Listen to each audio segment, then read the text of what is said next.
I've taken a few of the economics out, and I think if I said to you, Leslie Irvine, and maybe if you talk to Sophie, you can get some direct assistance on doing some fee budgeting. So I'm going to go through to the lead in the sort of fee budgeting stuff, and then Leslie would be able to assist you with the economics and putting together fee budgets. What I'm mostly going to speak about is the next 3 months of pasture management.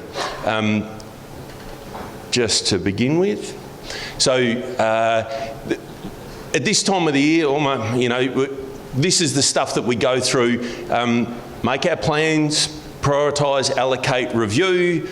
So when we're planning, take stock of what you've got now, so the livestock, the number, the age of class, etc., the fodder, what you've got on hand, what you might be able to purchase and the cost, and what pasture you've got.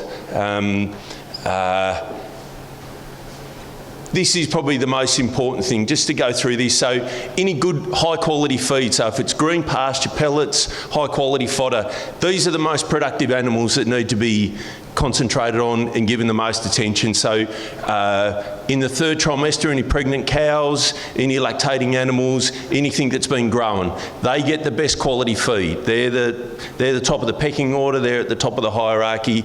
Low quality feed, dry standing feed, low quality feed goes to dry breeders, rams, bulls, culls. Okay, happy with that? No. Just a question, what about condition scoring? Like, how does that play into if you've got a lighter mob or... Of what though? Of any culls, like, say it's like lighter mob. Yeah, look, it could be any one of these groups. If they're either under condition score for where they should be, if they're dry cows and they haven't hit the third trimester, but they're, a quarter under score, whatever, they need to be split out and they need to go back into this order at the top. So if you need assistance with that, you've got to reach out, but you've got to understand there is a hierarchy.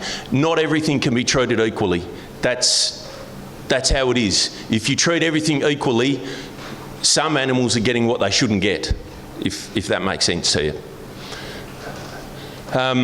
Here's the rough rules of thumb. No, they're not rough rules of thumb. Here's our rules of thumb for feeding livestock. So maintenance, live weight, divided by 100 plus 1.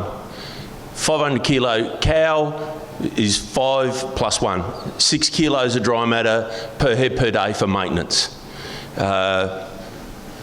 Third trimester, an extra kilo of dry matter every day for the 6 months, 7 month, etc. Sorry, 6 months, 7 month, 8 month. We good with that? The fetus has got to grow, we've got to grow, we've got to grow. If we don't, we're going to have a problem with birth weights. Lactation, we should give them an extra 4 kilos of dry matter while the calf's at foot.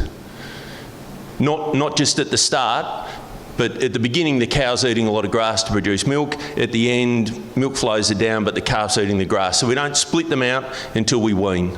And then live weight gain, 4 kilos of dry matter for 1 kilo live weight gain. So Leslie can help you put these numbers through, you take a photo, whatever it is. Here's the important one. The way we work it, 1 kilo of dry matter is 10.5 megajoules. So if you had your grain-free pellets, they're running at 12.5 megajoules. So we've got to do a little bit of a conversion on that, okay?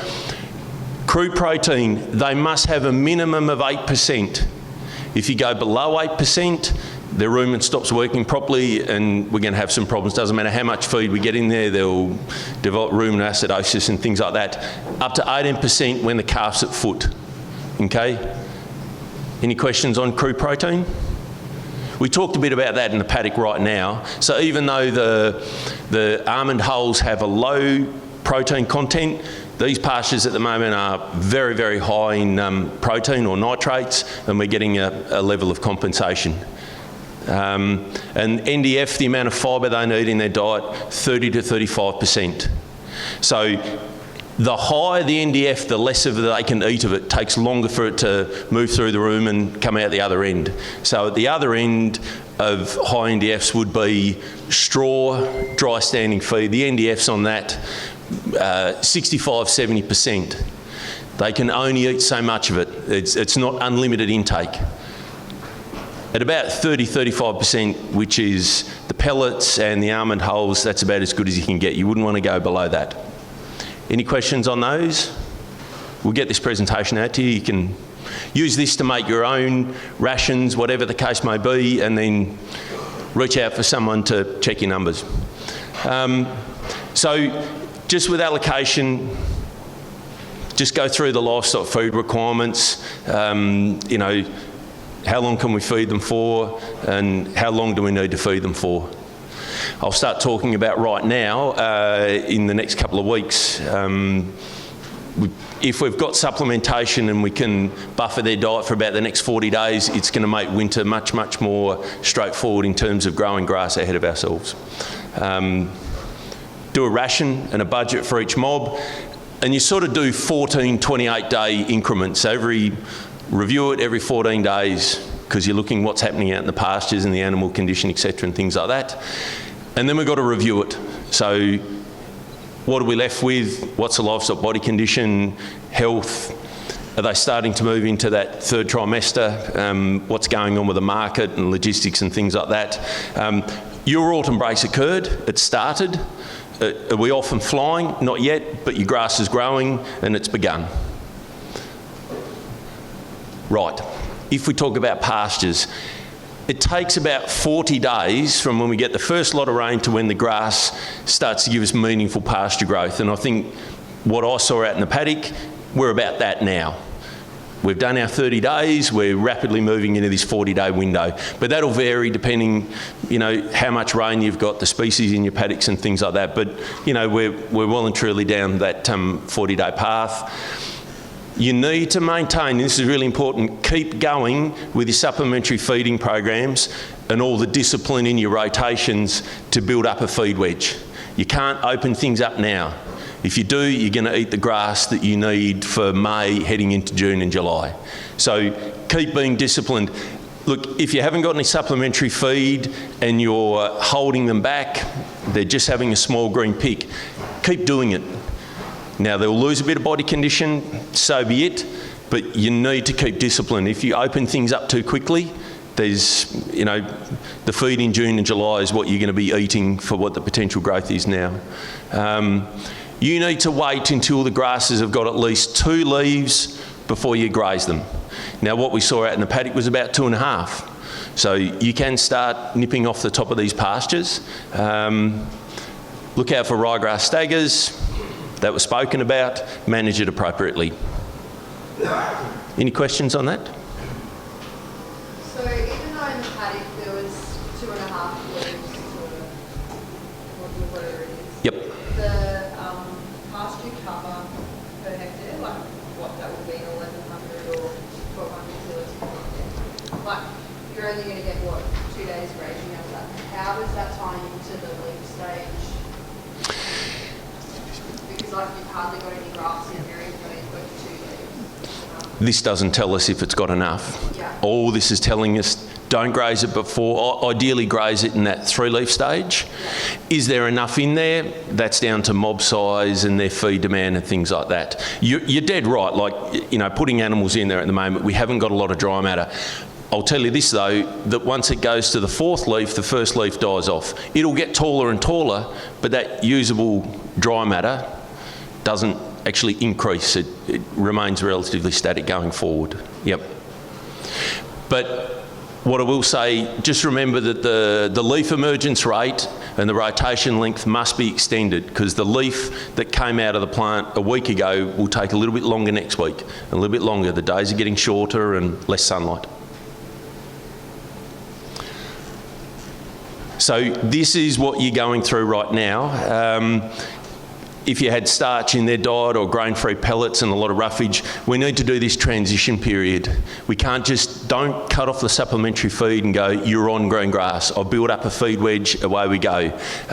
It's not good for the animal. So over about 14, say 21 days, introduce the cattle on green feed, but keep a high stocking rate up, because what that does, it limits the individual intake. So they can't eat as much green grass, which you're saying, well, don't we want them to eat green grass? Not initially.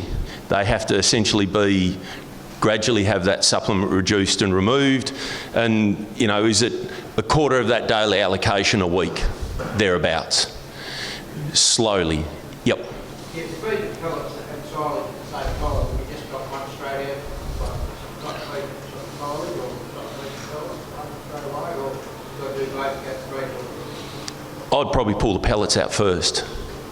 Whichever's limiting, maybe that's the better one, the better answer. Whichever costs you more or whichever's about to limit. And depending on where you are, if you say, well, if I've got to buy it again, I've got to buy X amount of it. Yep. But just don't put the animals cold turkey in there. Yep. So you're saying they're going in 1,100 kilos of grain, what are you going to take them out on? You usually take them out on around 1,000. Yeah, look, you're right. That whole thing of allowing it to grow ahead, 900, 800. Yeah, look, it's tough. Without a doubt, all I can say is every single day that you can push it out at all, the better.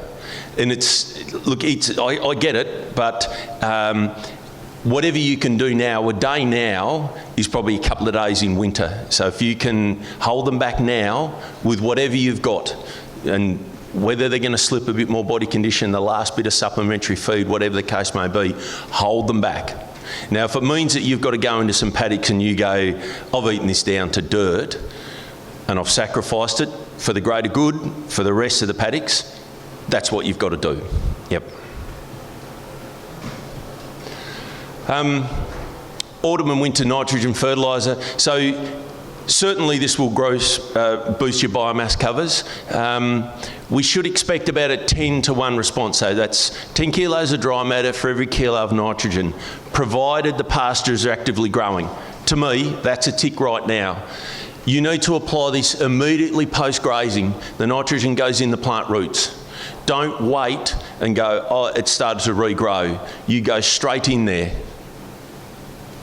The morning they come out is you just basically, they go that way, you come back in behind them.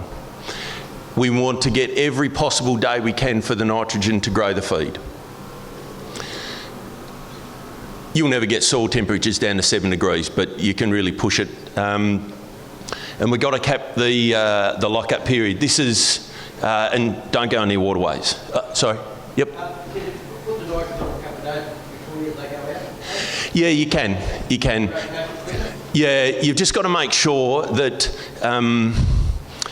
don't inadvertently leave them for a little bit longer in there. So the nitrogen will go into the soil and be coming out in the plant in about 5 to 7 days.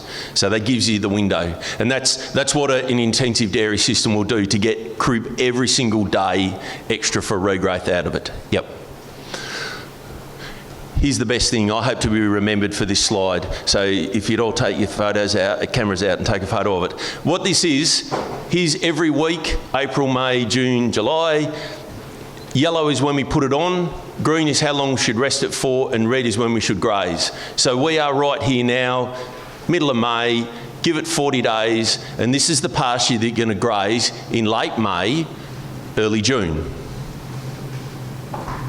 You can see the time, the lock-up period extends as we get into winter. That's because the day length's shortening and it takes longer and longer for each leaf to come out, okay? So the other alternative is to work backwards and go, I really need to make sure for my calving paddocks, etc., and things like that, whenever the case may be. If I said, look, you're calving down in mid-August, that nitrogen needs to go on, preferably no later than mid-June, sorry. Anyone got any questions on that? Some of this theoretical stuff is wonderful, but in my experience, to get the rotations, you have to put quite a bit more cover together. And then come July, August, you put the cover in the paddock, and it's wet, and just paint it in the ground, and you have to get no out of it. So, in that sort of scenario, what do you do? If I put 60 days here, you'll go and turn into 50 days. That's what you got to do. I want you to get 75 days, all right? Now, if you're trampling feed in there, and it's August and it's got waterlogged, if you have to go and put a hot wire up and make sure you get the best possible utilisation, it's not, look, I agree. I mean, getting green grass at this point here on low-lying country is, you know, inevitably going to waste some feed. At a 10-to-1 response, with the price of your nitrogen fertiliser, it's about 20 cents a kilo of dry matter to be growing.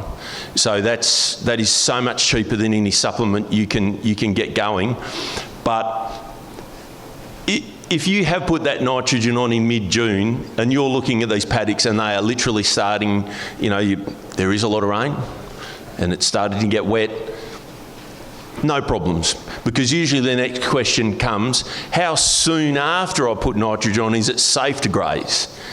Which is 2 leaves, not 21 days. So if you said to me, look, I just got to have this feed, I'll put it on in mid-June, it's about this window here. It's about the back end of July that you can come in if you have to. Have I answered that?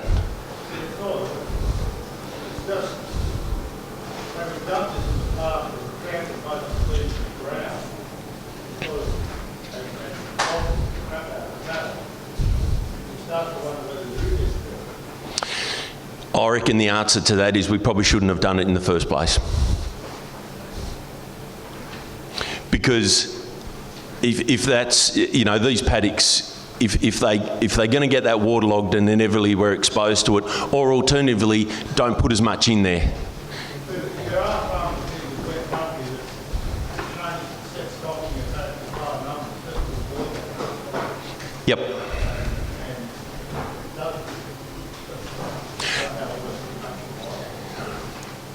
That's a big systems question.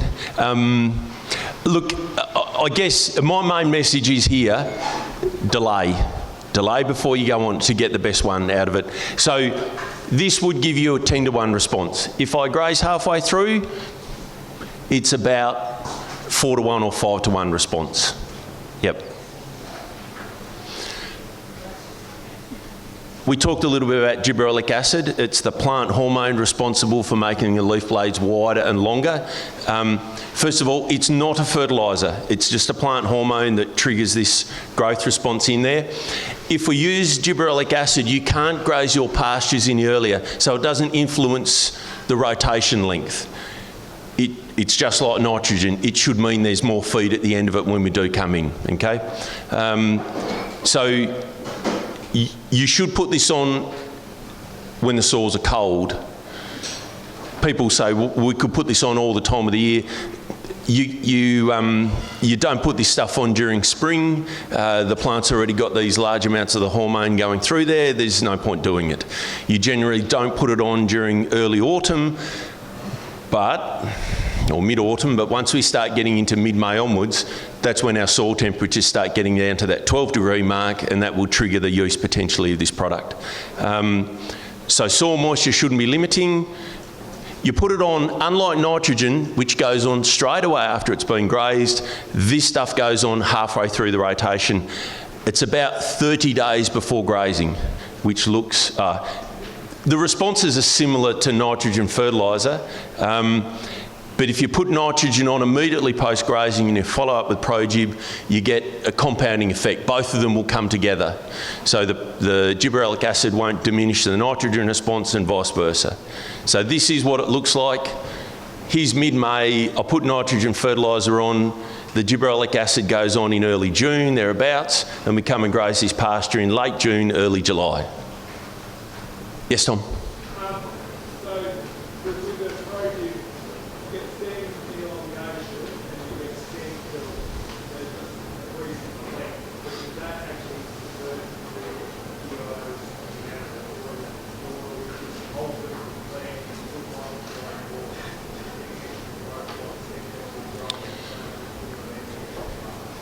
You will have essentially more megajoules of energy at that time of the year, which the animal would respond to. Yep. Yep. Is there a lag time after this? You mean? No, it's done. Yep. So it's all leaf uptake, and once that leaf's gone, it's gone. Yep. Sorry? Soil fertility, full stop.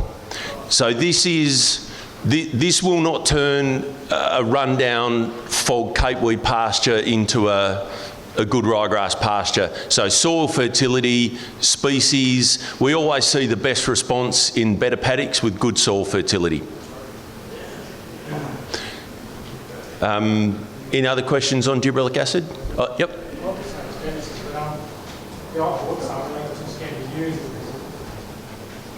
Sort of we've been told that it will work well, but later on in the spring, it actually have to press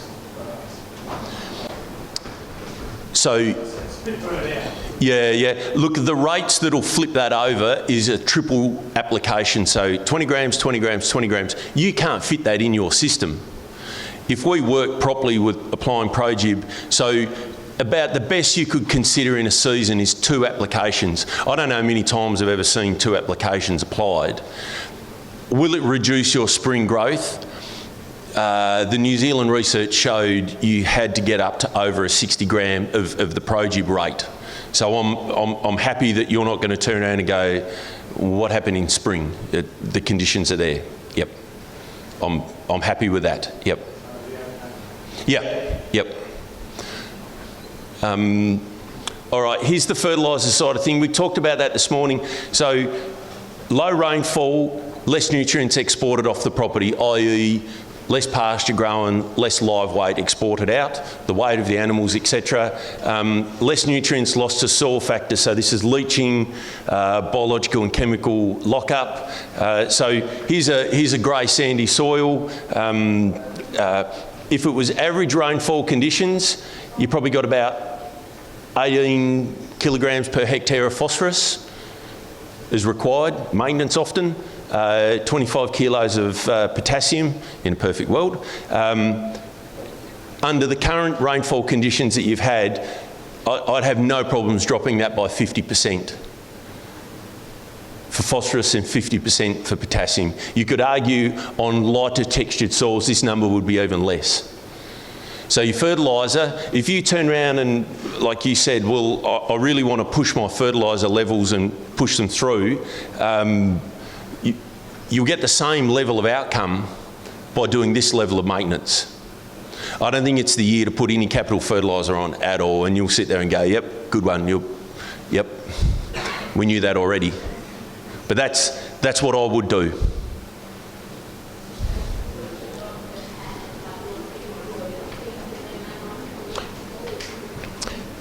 So what Leslie said was, also you need to factor in all the supplement that you've brought in.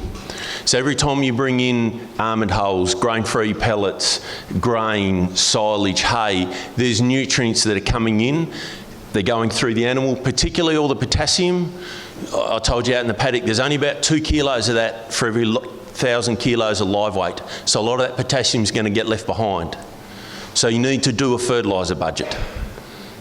And the nutrient loads that you come in, like, you know, when you start factoring how much has been brought in, especially on any of those confinement paddocks, you know, you need to capitalise on that. That's the bottom line. Any questions on that at all?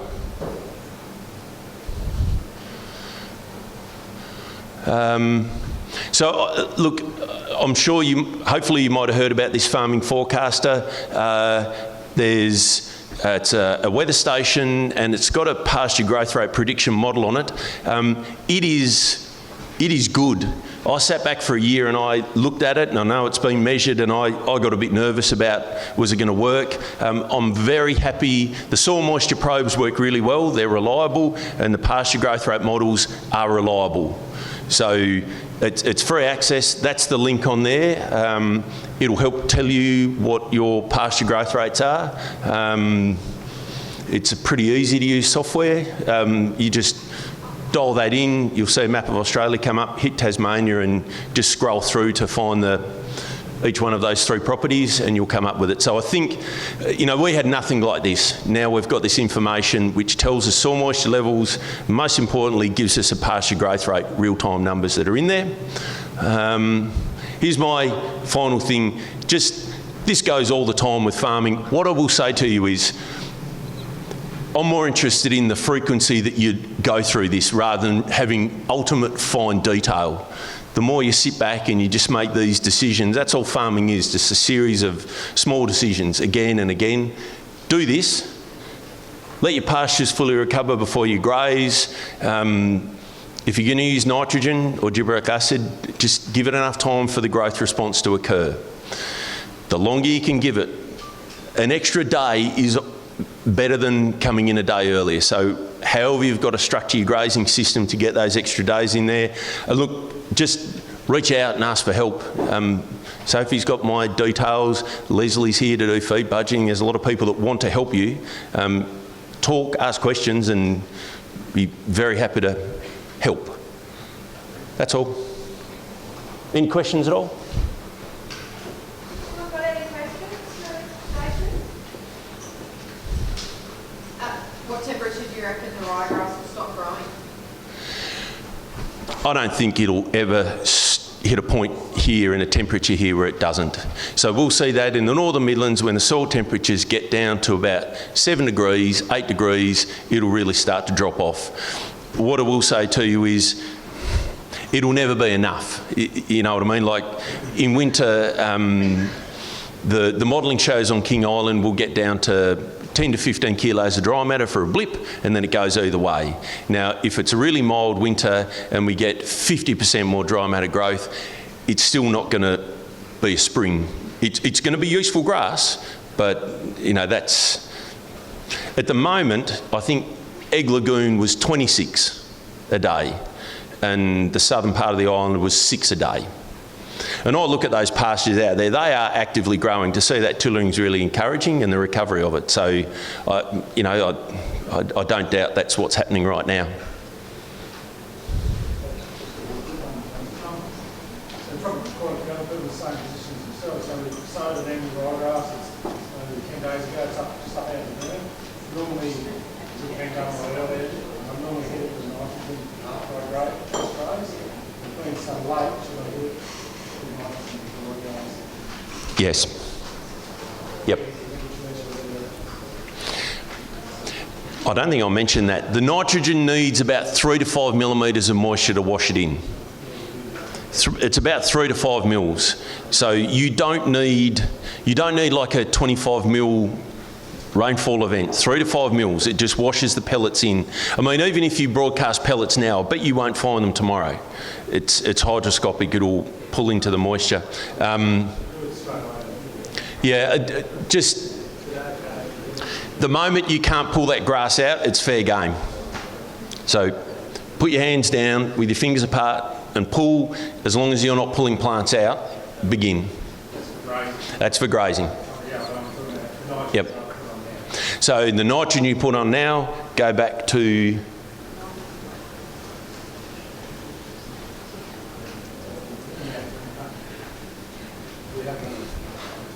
35, like this one, 35, 40 days before you graze it, yep. And the rate that you're putting it on at, no less than 25 kilos of nitrogen, which is 55 kilos of urea, is the lowest rate, and don't put any more on than 50 kilos of nitrogen, which is 110 kilos of urea. The response goes low, consistent between 25 and 50, and then flattens off again.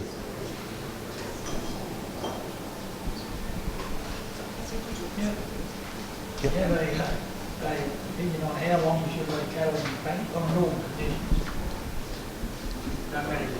conditions? 3 days, 4 days, be perfect. In spring, 24 hours, because you want to move them quick to eat that grass and keep it under control. But in average conditions, if they're in a paddock or in a block of a paddock for 3 to 4 days would be ideal. Yep. In winter, when the leaves come out a little bit longer, you can leave them in there for a bit longer. So in winter, it wouldn't be a problem if they're in there for 7 days, because we don't get the next leaf coming back out for about 16, 18 days. So they can be left in there longer without causing any harm to the new shoots coming through. Yep.